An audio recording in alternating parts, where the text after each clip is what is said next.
नमस्कार दोस्तों, बहुत बहुत स्वागत है आपका हमारे YouTube चैनल पर। आज की इस वीडियो में हम ई गवर्नेंस रिलेटेड जितने भी MCQ हैं, क्वेश्चंस हैं, हम उनको सॉल्व करेंगे और उनके जो ऑप्शंस हैं उनके आंसर के साथ में उससे रिलेटेड वो कब लॉन्च हुआ और उस योजना का उद्देश्य क्या है, इन सबको भी हम डिस्क्राइब करेंगे ताकि एक क्वेश्चन के साथ में हम 3 से 4 क्वेश्चन अपने और तैयार कर पाएँ। ठीक है, ये क्वेश्चंस आपके काफ़ी इम्पोर्टेंट है और ये MPPSC के अलावा आपके जो भी सेंट्रल के या स्टेट के एग्ज़ाम है, SSC या बैंक, उनके लिए भी काफ़ी इम्पोर्टेंट है क्योंकि गवर्नमेंट योजनाएं क्या है ये आजकल आपके हर एग्ज़ाम में पूछा जा रहा है। क्योंकि अगर आप सरकारी एम्प्लॉय या सरकारी ऑफिसर बनना चाहते हैं तो गवर्नमेंट भी चाहती है कि उनकी योजनाएं आपको पता हो, तो इसीलिए ज़्यादातर इस टाइप के क्वेश्चन आपके पेपर में पूछे जाते हैं, स्टेट में भी और सेंट्रल के एग्ज़ाम में भी। चलिए हम वीडियो को शुरू करते हैं, वन बाय वन हम सभी क्वेश्चनों को सॉल्व करते हैं। लिखा हुआ है सबसे पहले NIC की स्थापना कब हुई थी। ऑप्शन हमारे पास में 1975, 1970, 1976 और 86। तो बता दूं, NIC की स्थापना 1976 में हुई थी और NIC बहुत ही इम्पोर्टेंट, बहुत ही ज़रूरी ऑर्गेनाइजेशन है भारत की, और ये जितने भी IT से रिलेटेड चीज़ें हैं गवर्नमेंट के लिए NIC ही डील करता है। NIC के बारे में हम और चीज़ें जानते हैं। NIC का फुल फॉर्म ज़रूर याद रखें, पेपर में आपसे पूछ सकते हैं। इसका फुल फॉर्म होता है नेशनल इन्फॉर्मेटिक्स सेंटर। यहाँ एक चीज़ याद रखें, कई बार गलती से हम इंफॉर्मेशन कर देते हैं, तो इसको बिल्कुल याद रखें, इंफॉर्मेशन नहीं होता है, इसका फुल फॉर्म होता है नेशनल इन्फॉर्मेटिक सेंटर। ठीक है, NIC का काम क्या होता है। NIC का काम होता है जितने भी गवर्नमेंट ऑफिसेस हैं, चाहे वह सेंट्रल गवर्नमेंट के हो या फिर आपके स्टेट गवर्नमेंट के हो, इन ऑफिसेस को इंफ्रास्ट्रक्चर, जो भी ज़रूरतें हैं IT से रिलेटेड, उन सब की ज़रूरतों को पूरा NIC ही करता है। और NIC के बारे में एक बहुत ज़रूरी चीज़ याद रखें, NIC ने NIC नेट को शुरू किया था और इसका उद्देश्य है जितने भी स्टेट्स और सिटी हैं उनके हेडक्वार्टर और प्रशासन होते हैं, जहाँ कलेक्ट्रेट होता है, उन सबको आपस में जोड़ना ताकि वीडियो कॉन्फ्रेंसिंग या फिर कोई भी चीज़ है पूरे प्रशासन के बीच में कनेक्टिविटी को जोड़ा जा सके और एक दूसरे के साथ में तालमेल बैठाया जा सके। अगला बहुत इम्पोर्टेंट क्वेश्चन है, काफ़ी बार आपके एग्ज़ाम में पूछा गया है, IT एक्ट कब पारित हुआ था। 9 जून 2001, 2000 में, 15 अगस्त 2000 और 26 जनवरी 2001। सही ऑप्शन है इसका ऑप्शन बी।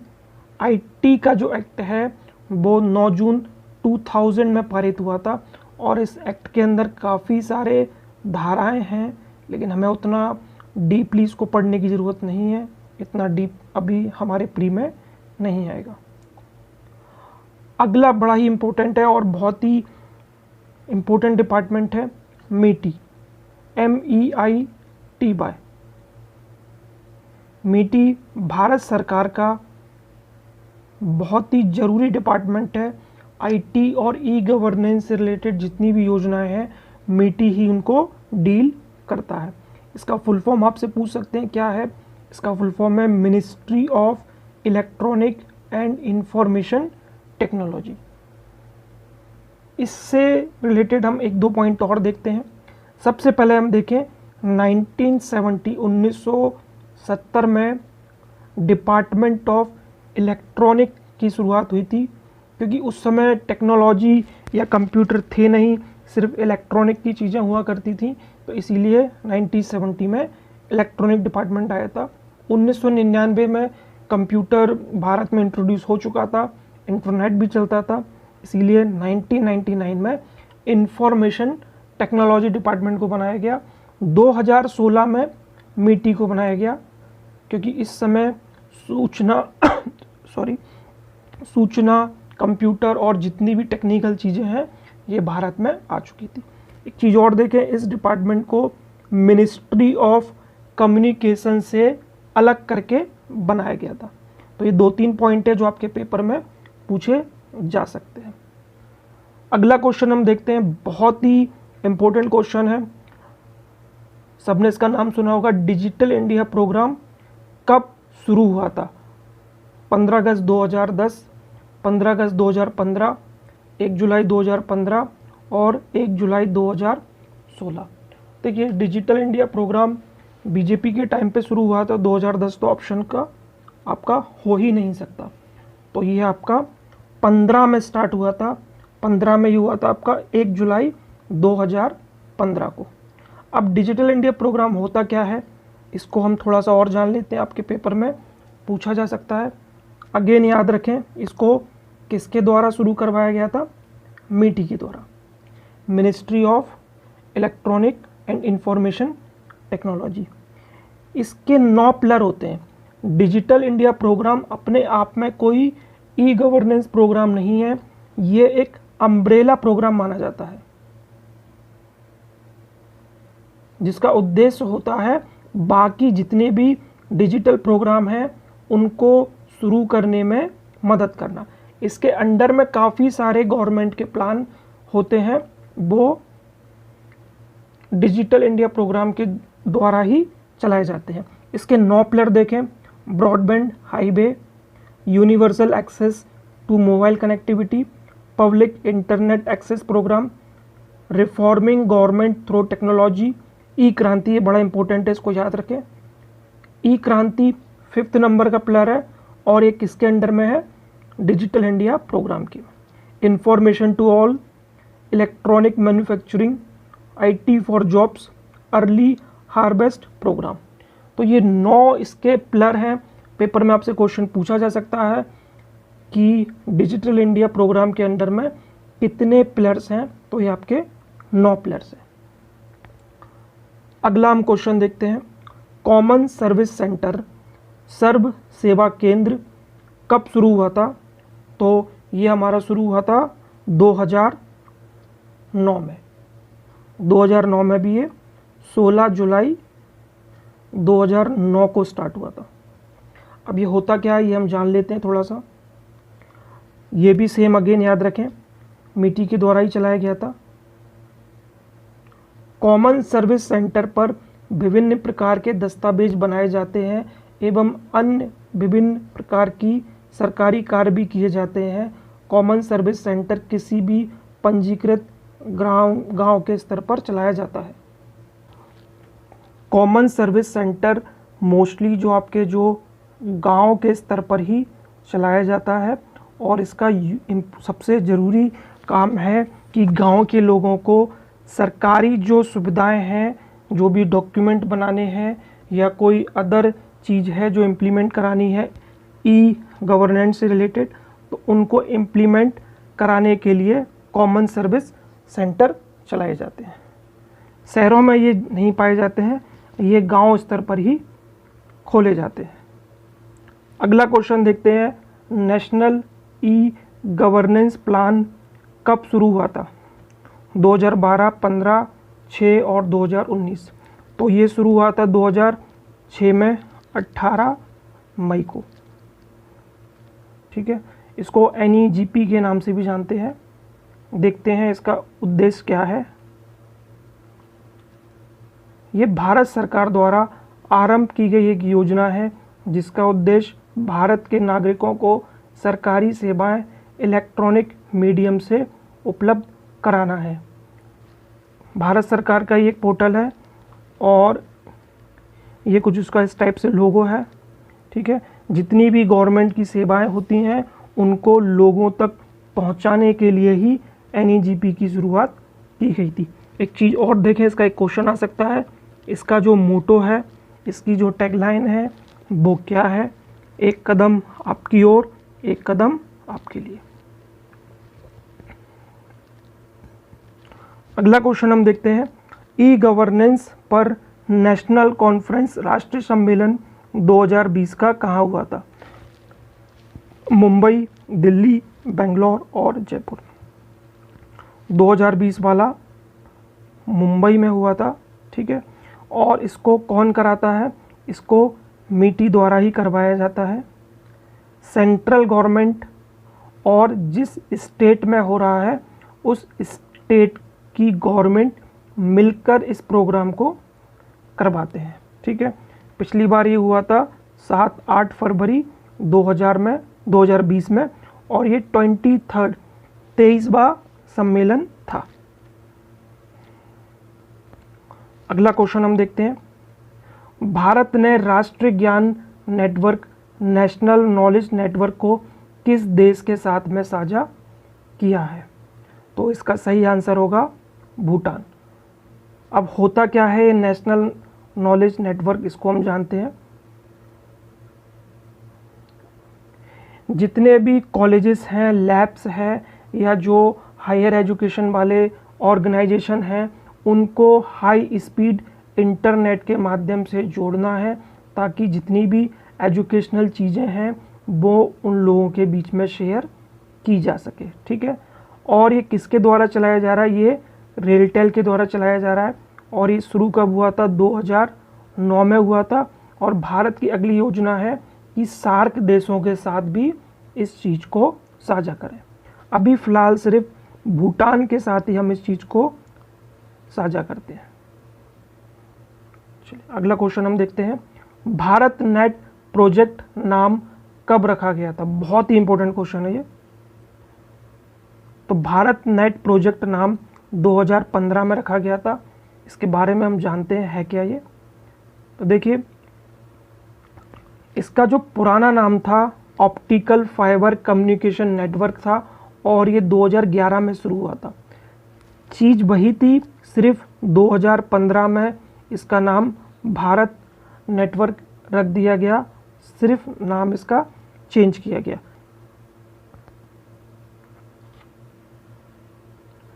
इसके पार्टनर कौन कौन है? बीएसएनएल, रेलटेल और पावर ग्रिड। भारत नेट परियोजना का उद्देश्य क्या है?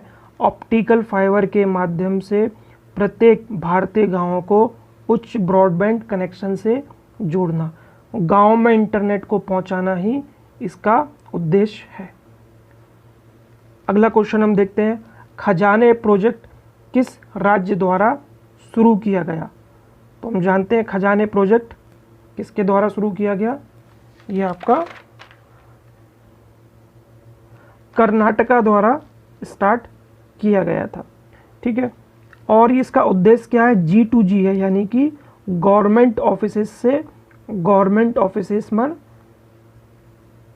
सुविधाएं देना, गवर्नमेंट ऑफिसेस को आपस में जोड़ना।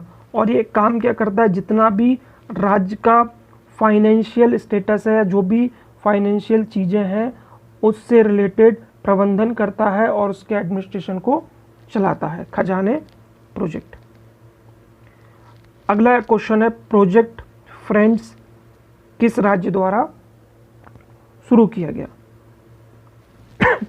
सॉरी, ये शुरू किया गया था केरला के द्वारा, ठीक है। इसका उद्देश्य क्या है ये हम देखते हैं।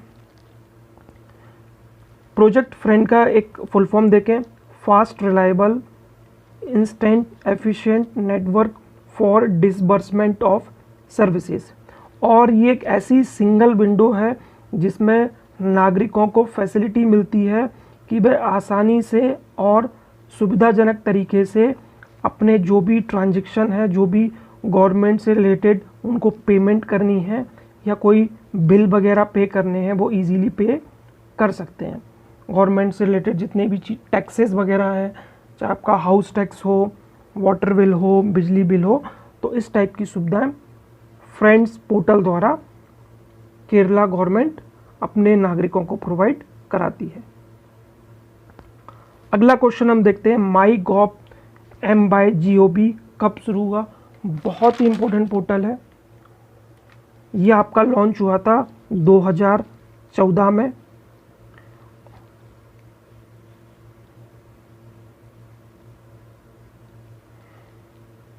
2014 में भी 26 जुलाई, याद रखें। अब इसका उद्देश्य क्या है, ये शुरू क्यों किया गया था? तो इसका उद्देश्य है भारत सरकार के जितनी भी योजनाएं होती हैं गवर्नमेंट की और जो कार्यक्रम होते हैं उसमें पब्लिक अपने विचार रख सकती है कि गवर्नमेंट ने जो योजना या जो कार्यक्रम चला रही है वो इतने यूज़फुल है या नहीं है, ठीक है। और यह मंच नागरिकों को सरकार से जुड़ने और सुशासन के लिए अपना योगदान प्रदान करने का अवसर प्रदान करता है। आप अपने व्यू भी रख सकते हैं, जो प्रोग्राम गवर्नमेंट चला रही है क्या वो ठीक है या फिर उसमें कोई चेंज किया जाना चाहिए। अगला क्वेश्चन हम देखते हैं, यूपीआई का फुल फॉर्म क्या है? यूपीआई का आपने नाम सुना होगा, इसका फुल फॉर्म होता है यूनिफाइड पेमेंट इंटरफेस। और जब भी हम फ़ोन पे या कोई भी एप्लीकेशन चलाते हैं तो हम यूपीआई का यूज़ ज़रूर करते हैं। इससे रिलेटेड और भी चीज़ें हम देखें, भीम ऐप 2016 में चालू हुआ था। अब सबको याद होगा कि दिवाली के टाइम पर नोटबंदी हुई थी और उसके एक आध महीने बाद ही पेमेंट के लिए गवर्नमेंट ने भीम ऐप चालू किया था। भीम का फुल फॉर्म आपसे पूछ सकते हैं, भारत इंटरफेस फॉर मनी। इसके पहले IMPS चलता था, 2010 में स्टार्ट हुआ था। इसका फुल फॉर्म है इमीडिएट पेमेंट सर्विसेज, तो ये भी याद रखें। अगला क्वेश्चन है, भारत QR कोड कब शुरू हुआ?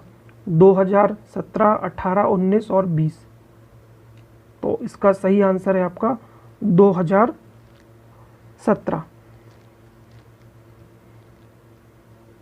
भारत QR कोड 2017 में शुरू हुआ था।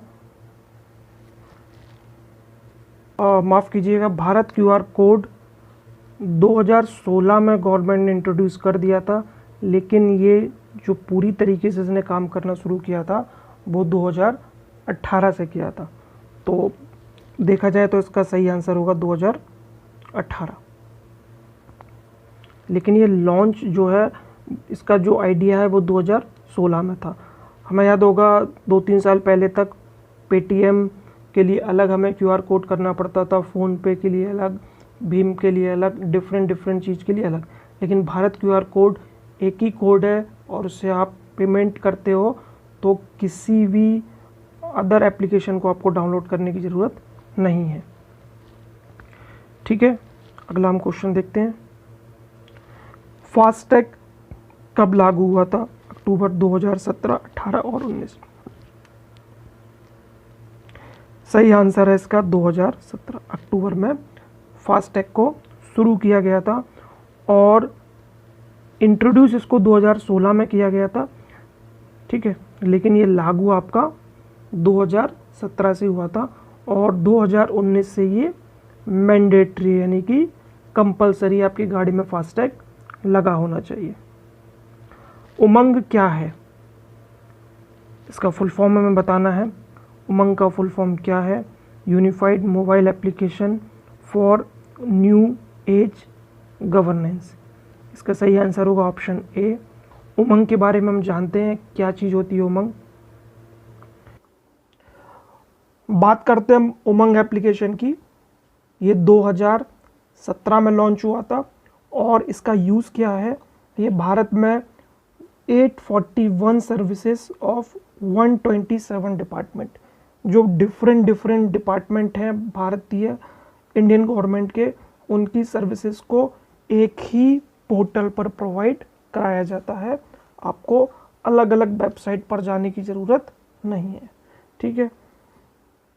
इसको बनाया किसके द्वारा गया था? NEGD, national e governance division द्वारा। और किस मंत्रालय के अंडर में? ये MeitY के अंदर में। अगला क्वेश्चन है, प्रगति क्या है? प्रगति का फुल फॉर्म हमें बताना है कि प्रगति का फुल फॉर्म क्या होता है। ऑप्शन है हमारे पास में, prime governance and timely implementation, proactive governance and timely initiate, proactive governance and true implementation, proactive governance and timely implementation.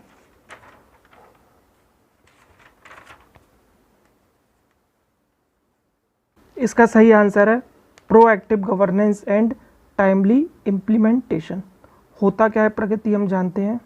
25 मार्च 2015 को लॉन्च किया गया था और इसका उद्देश्य क्या है, आम जन की शिकायतों का समाधान करना और इसके साथ में भारत सरकार के जो भी इम्पोर्टेंट कार्यक्रम या परियोजनाएं हैं उसको जानना और साथ में राज्य सरकार की परियोजनाओं की निगरानी करना और उसका आकलन या फिर उसकी समीक्षा करना।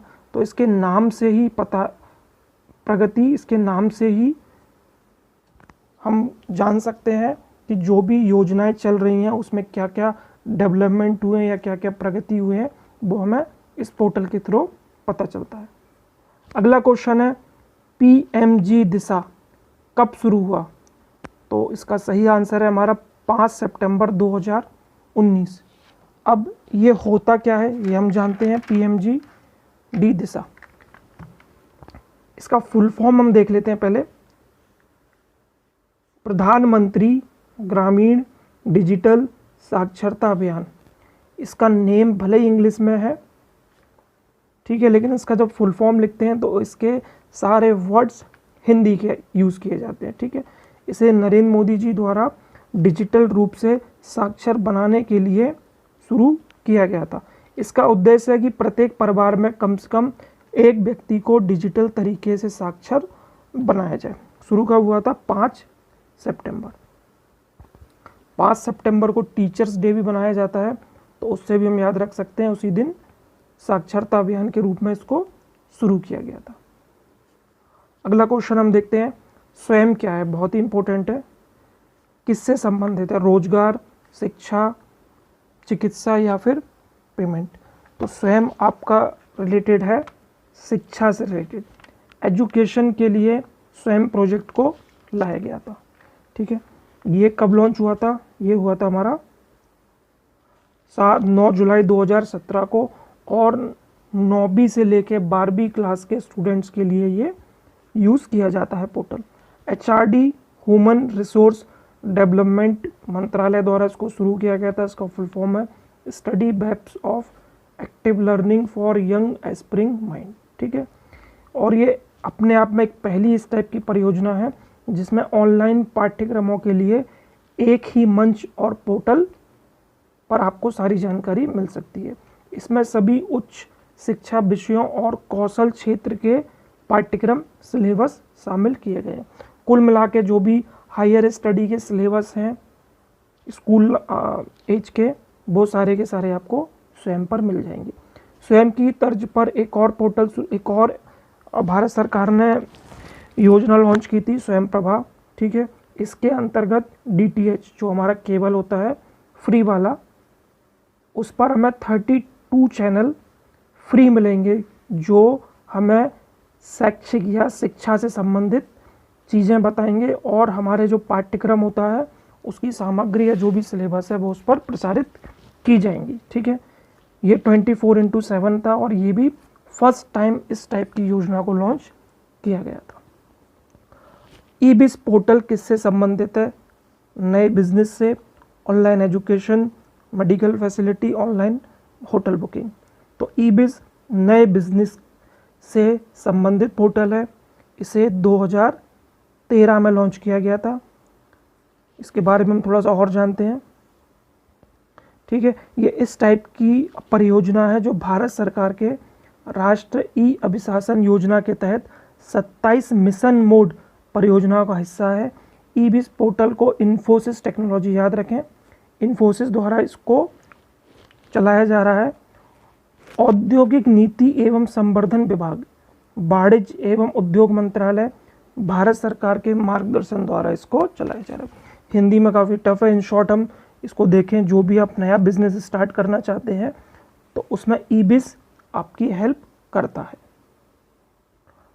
अगला क्वेश्चन हम देखते हैं, भारतीय सेना के लिए कौन सा पोर्टल शुरू किया गया है। बहुत ही इंपॉर्टेंट क्वेश्चन है।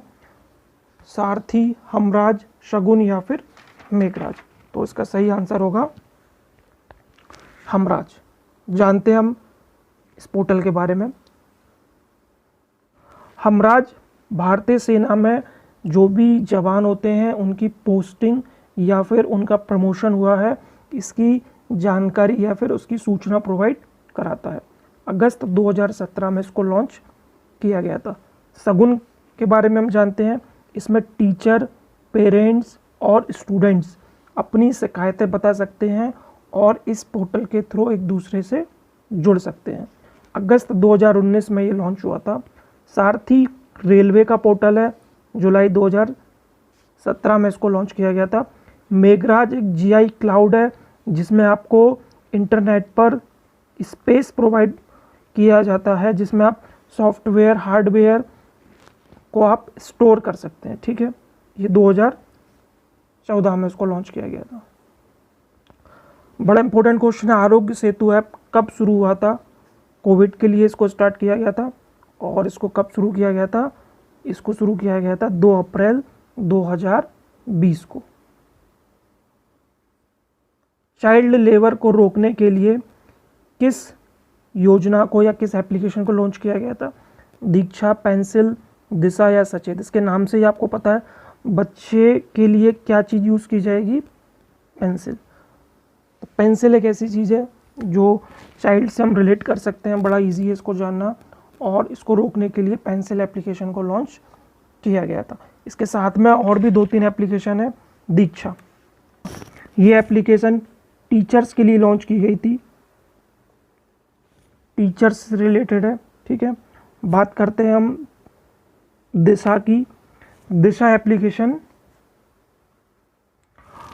आंध्र प्रदेश की है और ये वुमेन सिक्योरिटी से रिलेटेड है।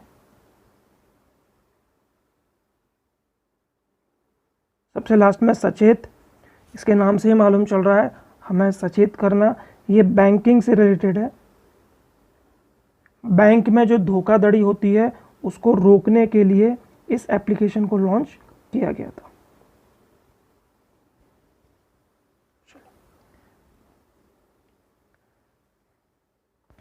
यही क्वेश्चन थे अभी, ये सारे के सारे क्वेश्चन आपके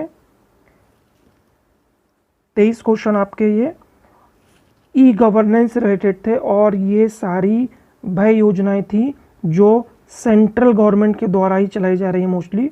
ठीक है, एमपी की ई गवर्नेंस की योजनाओं को मैंने इस वीडियो में शामिल नहीं किया, वीडियो काफ़ी लंबा हो जाता। अगली वीडियो में हम एमपी से रिलेटेड जितने भी ई गवर्नेंस के पोर्टल और एप्लीकेशन हैं हम उनको ज़रूर पढ़ेंगे। इससे जो इसके जो MCQ हैं उसका PDF और डिस्क्रिप्शन है उसका PDF आपको नीचे डिस्क्रिप्शन बॉक्स से मिल जाएगा। उसको डाउनलोड कर लीजिए और उसको अपने नोट्स में शामिल कर लीजिए। जल्दी मिलता हूँ आपसे अगली वीडियो में। Till then take care. जय हिंद, जय भारत।